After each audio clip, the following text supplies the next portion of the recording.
অনেকদিন পরে অ্যাটমসফিয়ার তৈরি করে সিচুয়েশন। আজকে ম্যাচ ছিল তাই হয়েছে, ম্যাচ না থাকলে তো অন্য কিছু হতো।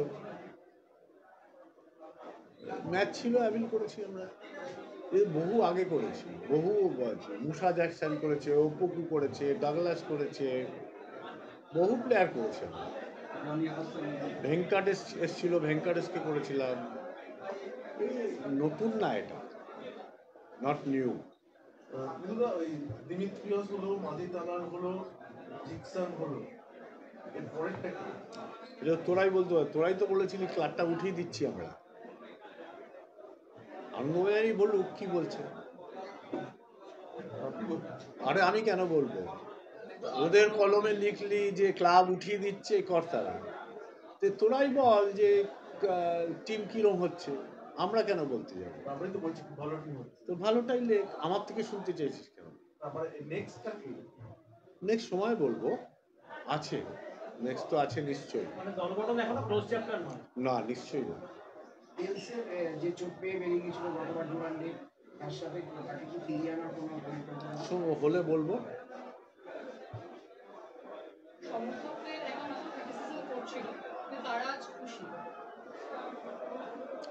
আমি চাইবো আরো ক্রিটিসিজম করবো, আমরা এটা এনজয় করি।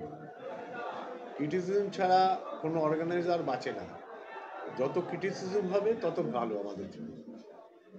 ক্লাব মহলে কিরকম অ্যাটমসফিয়ার, মানে এটা কি একটা স্বস্তি দিচ্ছে, একটা মাঝ মাঠে সত্যি প্রয়োজন ছিল আগের সিজনের ফুটবল দেখার পর, এরকম একটা ক্লাব মহলে টিমে কখনো স্বস্তি দেয় না,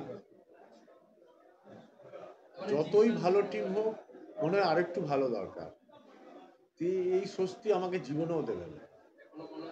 হ্যাঁ এখনো মনে হচ্ছে তাই, আমার এখনো মনে হচ্ছে। আমরা 85-এর টিম করেছিলাম, তাতেও মনে হচ্ছিল আরো দুটো প্লেয়ার হলে ভালো হতো।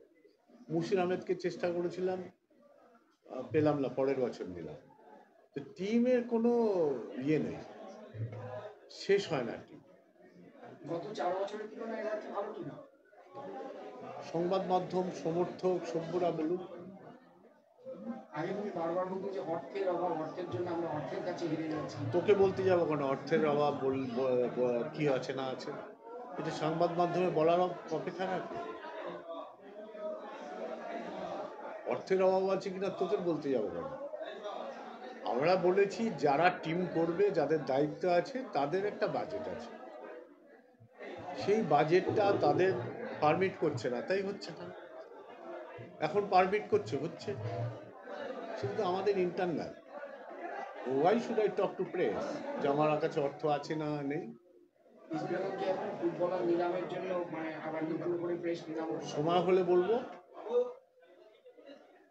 আনোয়ার ইস্যু যদিও ফেডারেশন এবং মোহনবাগান বা দিল্লি এফসির মধ্যে ব্যাপার, ফুটবলের স্বার্থে কি চাইবেন বিষয়টা দ্রুত করা?